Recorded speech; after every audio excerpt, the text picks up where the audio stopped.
자, 그러면 이제 이어서 우리는 초한지의 시대, 진나라가 망하고 나서 진승 오강의 난으로 진나라가 망하고 나서 초한지의 시대에서 한우와 유방, 항우와 유방을 배우고 그 다음에 한나라가 어떻게 망했는지를 배울 겁니다.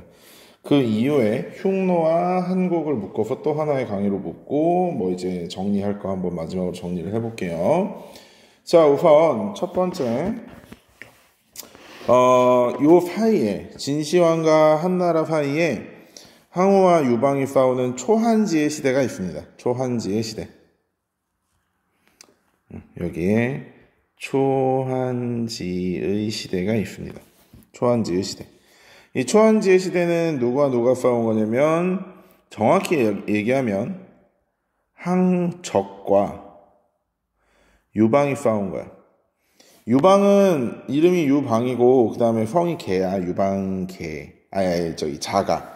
항우는 항적우거든요. 그래서 우리는 요렇게 불러서 항우가 이름인 줄 알고 있는 사람들이 굉장히 많은데, 항우의 이름은 항적입니다. 항적.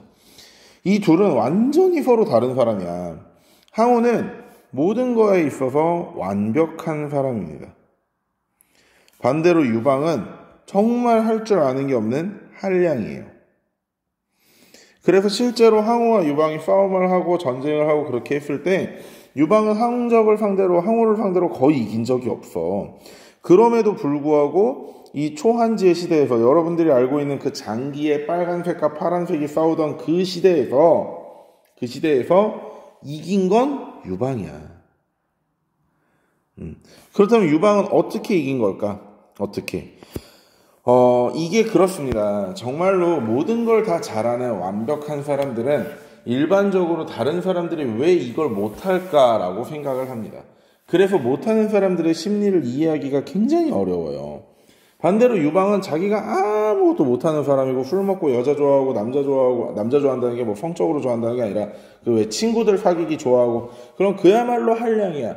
그야말로 한량인데 그러다 보니까 자기가 못하는 부분에 대해서는 그냥 쿨하게 자기 능력을 인정하고 그걸 굉장히 잘할 것 같은 사람들에게 일을 다 나눠줍니다. 한신이니 장량이니 소한이 이런 친구들.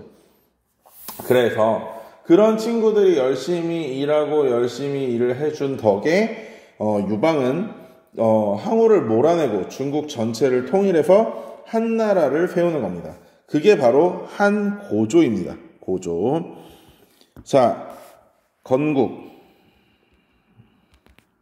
한고조 유방. 근데 문제는 아까 말했듯이 혼자 세운 게 아니라 도와준 공신들이 굉장히 많다는 겁니다. 공신들이. 그래서 이 유방은 정치 제도를 군국제로 할 수밖에 없었던 겁니다. 선생님, 군국제가 뭔가요? 여러분 선생님하고 이미 한번 봤겠지만 군현제와 본건제의 차이는 배웠어요. 그런데 군현제와 본건제를 두 개를 섞어 놓은 게 군국제여서 그래서 이 군국제는 한 고조에서밖에 보이지 않기 때문에 중요하게 살펴보고 갈 만한 가치가 있습니다. 군국제가 어디 나오냐면 여기 있다. 자, 여기 보면 주의 본건제와 진의 군현제를 절충한 것이야. 즉, 실제로 중앙은 황제가 직접 다스려요. 그런데 중앙에서 멀리 떨어진 지역은 황제가 아니라 아까 많았던 그 공신들에게 분봉을 해주는 겁니다. 분봉, 본건제처럼. 군현제와 본건제가 반반 섞여 있다고 생각하면 돼요. 자, 그럼 원래대로 돌아와서 정치는 군국제를 통해서 가게 되고 이 군국제는 뭐와 뭐가 합쳐진 거라고 그랬어? 군현제와 본건제가 합쳐진 거라고 했어요. 자, 그 다음에 대외 정책을 보겠습니다. 중국 내부를 통일했던 이 한나라의 유방은 이제는 우리를 지금까지 괴롭혔던 흉노를 잡아야 되겠다라고 생각을 합니다. 진시황도 흉노를 막기 위해 뭐를 건설했어? 만리장성을 건설했잖아. 흉노를 정벌하기 위해서 대외 정책.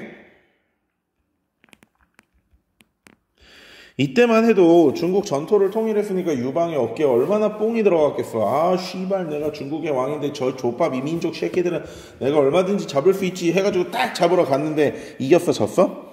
존나게 처발렸어. 그래서 평성의 치가 부끄러울 치자거든.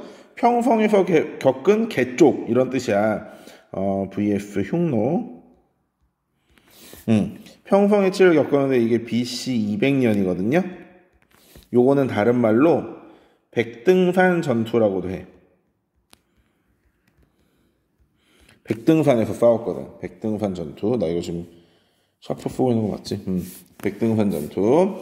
자, 그래서 흉노의 대패를 해가지고 대패. 유방 본인이 포로로 잡혀요. 그래가지고 흉노와 화친을 하는데 여기에도 스토리가 있어.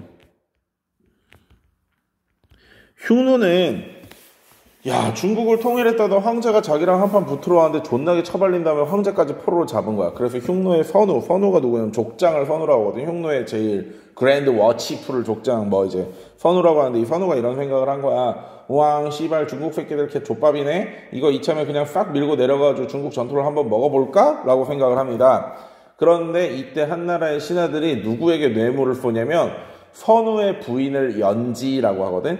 연지에게 뇌물을 쏴. 어떻게 뇌물을 쐈냐? 중국의 미니어 그림들을 존나게 많이 이렇게 막 그려가지고 연지한테 들고 간 거야. 그리고 연지한테 뇌물을 존나 바치면서 연지한테 딱 미니어 그림들을 보여주고, 야, 중국 애들 남쪽으로 내려오면 중국 애들 왁구가 기본 이 정도는 된다. 그럼 이제 흉노 선우가 이 중국을 정복하시면 이 왁구 좋은 애들하고 놀지 너하고 놀겠냐 하고 디스를 한 거야. 그래가지고 연지가 씨발 진짜 내려가면 남편이 나 안 쳐다볼 것 같은데 라고 해가지고 남편을 제어합니다.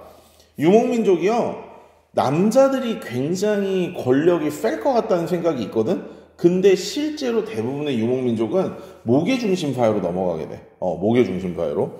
나 좀 희한한 성향이긴 한데 어쨌든 그런 성향들은 나중에 또 기회가 있으면 왜 모계를 중심으로 하게 되는지는 선생님이 나중에 친기직한 가르칠 때 해줄게요. 친기직한. 자, 그래서 어쨌든 흉노와 화친을 하건 대신 이제 화친을 해줬으니까 엄청나게 많은 곡물을 바쳐야 되겠지. 주로 곡물로 지우고 다시 써줄게.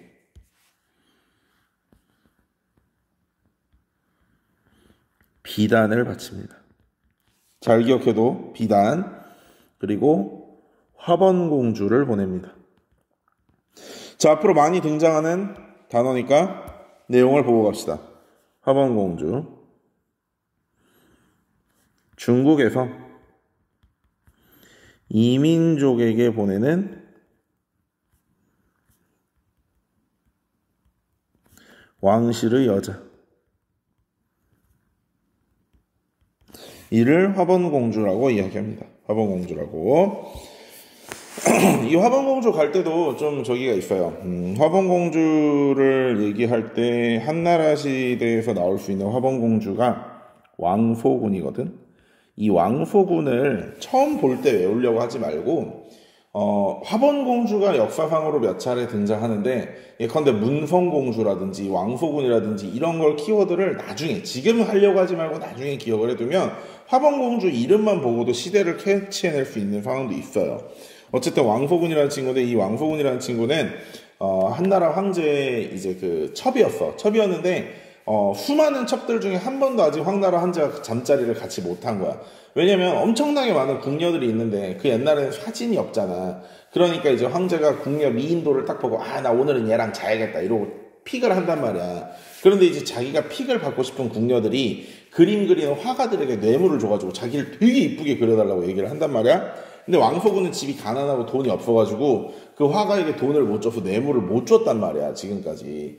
그런데 그래가지고 이제 화번공주를 보내야 되니까 자기 첩 중에 한 명 보내야 되니까 막 이렇게 그림 넘기다가 뭐야 이 새끼 왔고 왜 이래, 야 이 새끼 보내 하고 이렇게 왕소군을 보냈단 말이야. 그래서 진짜 이제 흉노한테 보내는 사신단을 마중하려고 황제가 나가는데 왕소군 개 이쁜 거야. 그걸 딱 보더니 황제가 야 그 화가 새끼 데려와 하고는 화가 모가지를 땄지. 그러니까 여러분 이 이야기의 중요성이 뭐야? 포샵을 하지 말자 뭐 이런 거야. 포샵의 중요성 이런 거. 자, 농담이고 넘어가자. 자, 한고조는 이렇게 시원하게 쳐발렸고요. 다음 한 무제로 가보겠습니다. 한 무제. 요 사이에 사실 한나라 고조와 무제 사이에 적어도 좋은데 시험엔 안 나와. 자, 문제와 경제가 있었어요. 이때를 문경의 치라고 해가지고 한나라의 최대 전성기로 봅니다. 왜냐면 문제와 경제 때는 하도 나라에 돈이 남아 돌아서 나라에 돈 들어갈 일을 안 했거든. 나라에 하도 돈이 남아 돌아가지고 돈이 썩어나가지고 결국은 세금을 안 받는 지경에까지 갔거든. 그런 식으로 엄청나게 쌓아놓은 어떤 나라의 국력을 한 무제가 이제 대대적으로 소모를 합니다. 왜? 이 무제라는 그 이름에서도 알 수 있듯이 무자, 사울 무자가 들어간 사람이야. 얘들아, 사울 무자가 들어간 왕치고 전쟁을 안 한 왕이 없어요. 무제는 전쟁광입니다. 전쟁광. 그렇기 때문에 이 문제 경제 때 쌓였던 그 엄청난 재산을 무제가 탕진하게 되는 과정, 그걸 한번 볼 건데, 그 이전에 우리는 세계사에서는 주로 언급이 되지만 동양사에서 언급되지 않는 사건을, 동아시아사에서 잘 언급하지 않는 사건 하나를 체크하고 넘어갈 필요가 있습니다. 그게 바로 이 사이에 일어났던 5초 7국의 난입니다. 이게 무슨 개소리입니까? 오나라와 초나라를 비롯하여 7개 나라가 난을 일으켰다라는 뜻입니다. 그러면 어떤 놈들이 난을 일으켰겠어? 이미 불씨가 있잖아. 바로 군국제에서 봉건제, 자기 땅을 봉분받은 제후왕들이 일으킨 반란입니다. 그렇기 때문에 이 5초 7국의 난을 진압하고 나서 문제와 경제를 지난 무제는 이런 생각을 합니다. 무제는. 그런데 실제로 웃긴 게 한나라 무제를 교과서에서는 전성기라고 적어놓긴 해요. 이것도 사실 좀 바뀌어야 될 시선의 다름이야. 사실 백성들 입장에서는 무제 때보다 문제와 경제 때가 훨씬 살기가 편했을 거예요. 물론 한나라의 국가적 대외적 위상은 무제 때가 가장 높았을지 모르겠지만 실제로 그 나라에 사는 사람들이 언제 살기 편했는지가 선생님은 전성기가 아닐까라고 생각하는데, 어쨌든 교과서에서는 한무제 때가 전성기라고 이야기를 하고 있습니다. 자, 전성기인 한무제 때를 볼까요? 첫 번째, 정치는 5초 7국의 난을 겪고 나니까 봉건제는 진짜로 이제 쓸모가 있는 정치야, 없는 정치야? 없지. 이제 공신들도 거의 다 뒤지고 공신들의 자손이 뭐 한 게 있다고 자손들에게 땅을 주겠어. 전부 다 군현제로, 전국 단위 군현제로 바꿉니다. 군현제. 자, 두 번째, 문화. 유교를 국교화시킵니다. 자, 이거를 설명하기 위해서 선생님이 이전에 유방부터 좀 다시 돌아가야 돼. 보라색으로 할게. 자, 이 유방이라는 친구는 본인이 능력이 있었다 그랬어? 없었다 그랬어? 없었어. 한량이고 친구 좋아하고 술 좋아하고 이런 과정만 거치다 보니까 나름대로 황제의 권력이 그렇게 강하지 않은 상태가 됩니다. 그 권력이 별로 강하지 않았고요. 문제와 경제 때도 황제의 권력이 그렇게 강하다라고 볼 수는 없어요. 실제로 송나라 그 이후에 명나라 이런 데서는, 우리가 청나라 이런 데서는 황제 독재 체제라는 표현을 쓰는데요. 아직 진나라 한나라에서는 그 정도까지 표현을 쓰진 않습니다. 어쨌든 이 고조라든지 문제라든지 경제라든지 이런 왕들은 본인의 권력이 그렇게까지 강하지 않았고 왠지 좀 친구 같은 황제라고 생각해도 좋아. 그런 정도의 이렇게 신하들과 이런저런 이야기하고 같이 술 먹고 이런 황제였어. 그런데 문제는 뭐가 문제냐면, 무제는 그러기 싫었단 말이야. 무제는 신하들이 자기에게 굉장히 충성을 바쳤으면 좋겠다라는 생각을 했어. 사실 고조와 문제와 경제 때는, 야, 이건 진짜 완전 교육과정 오버다. 엄청 어려웠었던 공아시아사 공구 개정 이런 데서나 나오던 소리야. 황로사상이라 지우고 황로사상이라 그래가지고 고조 문제 경제 때는 주로 나라의 그 성향이 도교적인 성향을 가지고 있었어. 그런데 이거를 거부하고 무제는 유교를 가져온 거야. 왜? 유교에서는 왜 그놈의 장유유서라든지 이런 식으로 명분이 굉장히 중요하잖아. 응? 명분. 그리고 유교에서는 굉장히 위계질서를 강조하는데 유교의 위계질서를 황제의 권력에 적용하고 싶었던 거야.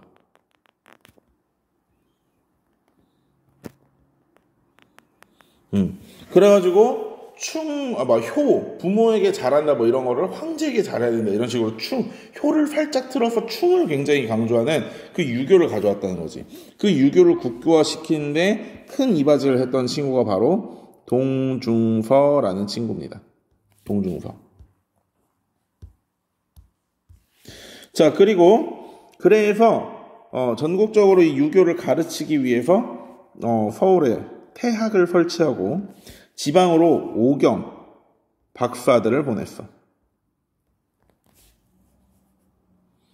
이게 무슨 말이냐면 우리는 똑똑한 사람들을 박사라고 하잖아. 그치? 근데 유교에서는 굉장히 중요한 경전이 사서와 삼경 또는 오경이 있단 말이야. 이 오경들에 대해서 굉장히 뛰어난 사람들을 오경 박사라고 했고 이들에게 유교를 가르치는 명목을 줘서 지방으로 보냈단 말이야. 오경은 쓰고 지울게. 시경, 서경, 역경까지를 삼경, 그 다음에 예기와 춘추를 더해서 오경이라고 합니다. 이건 지울게요. 나중에 성리학할 때 더 제대로 배울 거예요. 자, 어쨌든 태학과 오경 박사를 설치했고요. 자, 무제는 역시 싸움이지. 무제는 역시 대외 정책을 봐야지. 대외 정책. 자, 첫 번째 흉노를 잡아 조집니다. 그런데 흉노 토벌을 하기 전에 보냈던 사람이 있어. 왜? 혼자서 흉노를 못 이길 것 같으니까 동맹을 찾아서 흉노를 같이 좌우해서 까야겠다라고 해서 장건이라는 사람을 파견합니다. 어디에? 대월지국에 파견합니다. 야, 얘도 눈물 없이는 들을 수가 없는 스토리야. 장건이가 원래 우제를 지키는 호위무사였는데 이 호위무사가 이제 무제가 야, 대월제 갈 사람 사신 뽑는다 라고 했더니 자기가 딱 지원해가지고 갔다 오겠습니다 라고 해가지고 선물 왕창 들고 이제 흉노의 땅을 지나서 이렇게 대월제로 딱 가다가 확 잡혔어. 그래가지고 10년 동안을 포로를 했다? 근데 이제 무제가 장관을 기다리다가 씨발 새끼 가다 뒤졌나 해가지고 흉노랑 싸우기 시작해. 근데 흉노랑 싸우기 시작하니까 흉노의 감시가 소홀해진 틈을 타가지고 장관이 빤스런을 합니다. 10년 만에 빤스런을 해가지고 대월제에 가가지고 월제야 우리 동맹 맺자하고 문을 뜯기는데 월제가 코를 딱 파면서 야, 우리는 씨발 흉노 때문에 흉노랑 우리가 존나게 싸운 거 맞는데 흉노한테 도망을 오다 보니까 이런 좋은 땅을 있더라고. 그래서 우리 흉노 별로 안 싫은데 이렇게 얘기를 한 거야. 장건이가 헐 씨발 해가지고 다시 돌아옵니다. 아, 좆됐다 씨발 무지한테 가서 뭐라고 하지? 이러고 왔는데 또 흉노한테 잡혀. 그래서 거기서 3년 동안을 또 포로하다가 또 빤스런을 해가지고 결국 13년 만에 돌아와. 눈물 없이 볼 수가 없다, 볼 수가. 근데 13년 만에 돌아와가지고 장건이가 무지한테 하는 말이 좆됐어요. 동맹 안 맺겠다는데 이 말이야. 13년 동안 갔다 와가지고.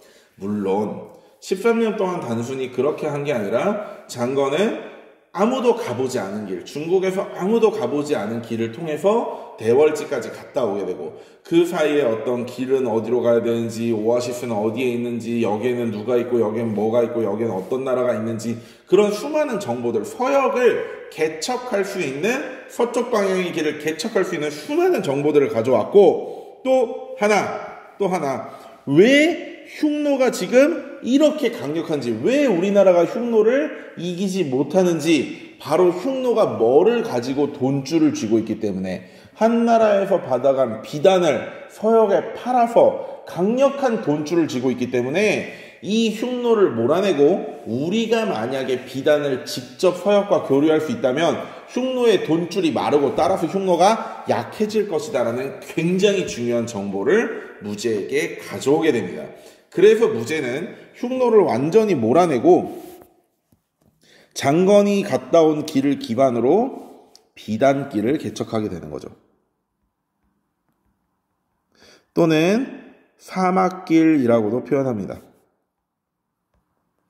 그리고 나중에 이 비단길로 막 불교도 전래되고 그러는 거지. 얘들아, 혹시 몰라서 얘기하는데 길이 3개가 있어. 중국 그냥 대충 그려보면 이렇게 있고 여기 쭉 넘어가는 이 길, 여기 이렇게 유럽 여기까지 가는 길이 3개가 있는데 바다를 끼고 가는 바닷길 바다 밑에 그 다음에 중간을 지나가는 최단 거리의 사막길, 그리고 완전 북쪽의 스텝 초원지대를 통해 가는 초원길이 있어. 흉노가 사용했던 건 초원길이야. 어쨌든 그래가지고 중국은 흉노를 몰아낸 다음에 비단길을 통해서 서역과 직접 교류하게 됩니다. 그래서 직접 비단을 팔아먹게 되니까 흉노의 돈줄이 마르면서 흉노가 이 이유로 쇠퇴하게 되죠.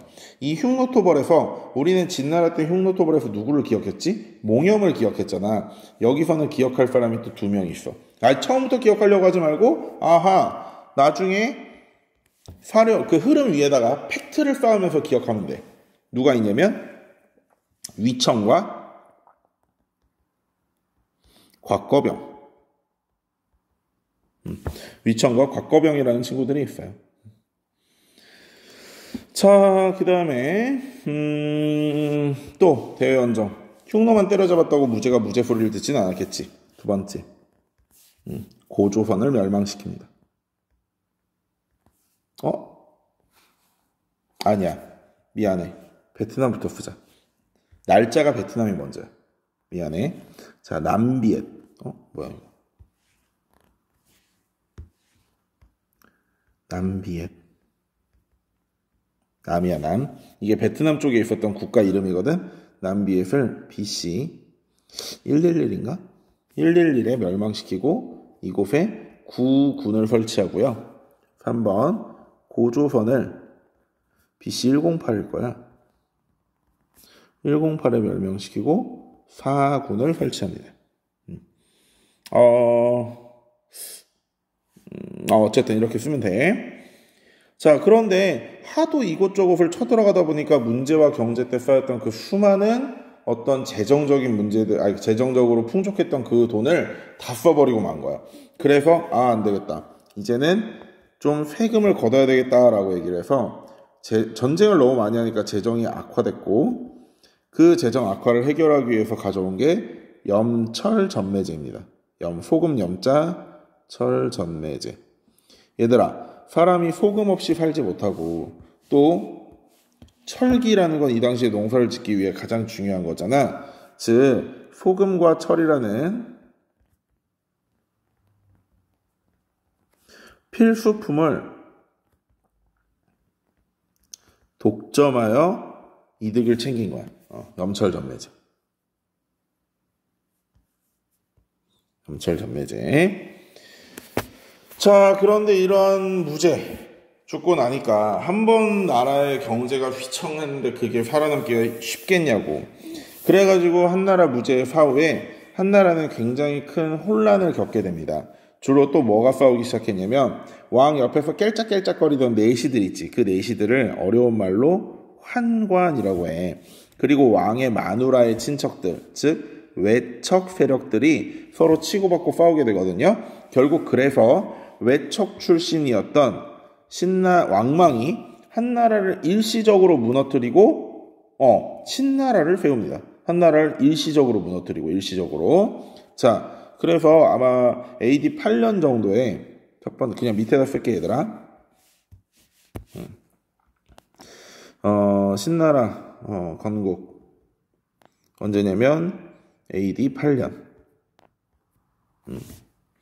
그래서 이 사람은 통치체제를, 이 사람이 약간 좀 정신병이 있었던 애야.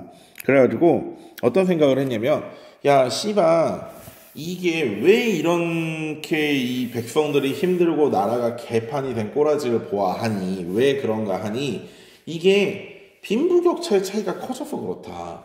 그렇다면 빈부격차라는 건 언제부터 생겼냐? 얘들아, 빈부격차라는 게 생기려면 모든 사람이 똑같이 가지고도 남는 생산물이 뭐가 있어야 된다 그랬지? 그렇지, 잉여 생산물. 청동기 때도 분명 잉여 생산물이 있긴 했지만 그야말로 잉여 생산물이 폭발한 건 언제야? 철기를 통해서 수확량이 와장창 늘어났을 때가 그야말로 잉여 생산물이 폭발하던 시대였잖아. 그래가지고 우리는 그 철기 이전에 청동기 시대로 돌아가야 된다. 다시 말해 중국 역사에서는 주나라 시대로 돌아가야 된다라는 걸 주장을 하면서 복고주의라는 미친 소리를 해요. 우리 뭐 복고풍 이런 얘기 들어봤잖아. 그치? 통치체제는 복고주의야. 고대로 돌아가자. 그래서 첫 번째 잘못했네. 첫 번째, 왕전제라는 걸 합니다. 왕전제. 즉, 모든 토지를 국유화시키는 거야.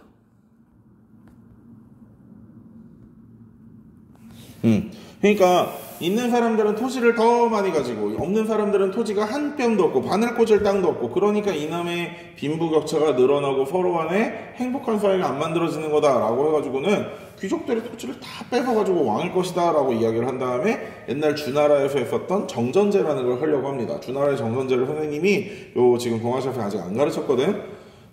사실 잘 안 나와. 왜냐면 주나라의 정전제는 주나라에서밖에 안 했던 거니까. 이건 세계사에서 가야 돼. 얘들아, 세계사와 동아시아사에서 동양사를 다루는 가장 큰 특징이 뭐냐면, 동아시아사에서는 서로 간의 교류 또는 비슷한 정치제도가 이 나라와 이 나라와 A 나라와 저 나라와 B 나라와 요 나라와 그 나라에서 각각 어떻게 다르게 적용되었는지인가를 많이 이렇게 살펴보거든.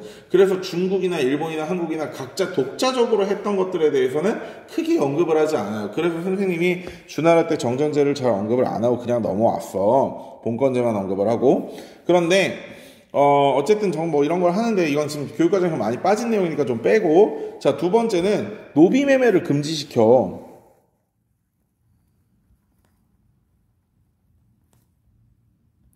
이게 무슨 말이냐면, 이 당시에 땅 말고도 또 귀족들이 가지고 있었던 커다란 재산 중에 하나가 노비야. 야, 알아서 일해오지, 밥 벌어오지, 돈 벌어오지, 알아서 새끼 쳐서, 새끼 친다는 표현이 좀 그러긴 한데 미안해. 어쨌든 알아서 붕가붕가 해가지고 애도 낳고 그 애도 다 주인 거니까 알아서 번식도 하지. 노예가 최고의 재산이었던 시기에 노예를 매매하지 마라. 다시 말해, 지금 현재에서 노예제도로 끊겠다라고 얘기가 나와버린 거잖아.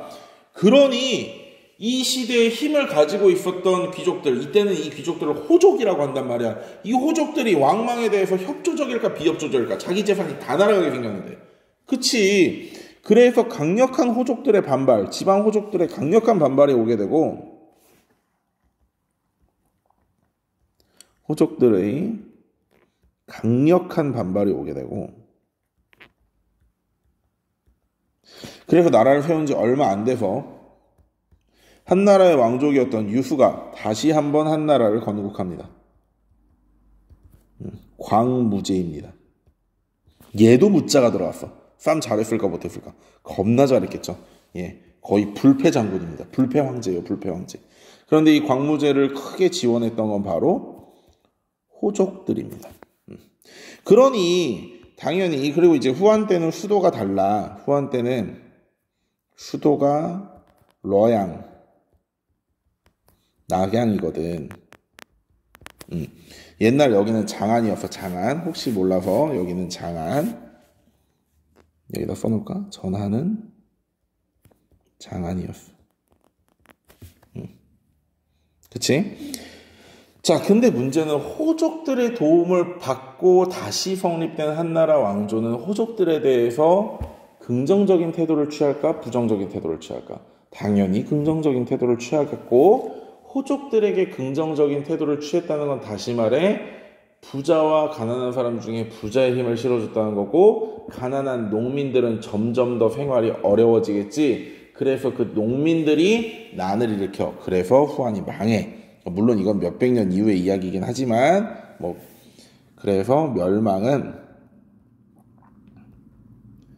농민들의 반란이었던 황건적의 난입니다. 근데 여러분 조심히 접근할 게 있어요. 진승5광의 난으로 진나라가 망했다고 배웠지만 실제 진승5광의 난은 진압이 됐습니다. 그런데 진승의 난을 통해서 나라가 너무 개작살이 나가지고 끝장난 거야. 황건적의 난도 마찬가지.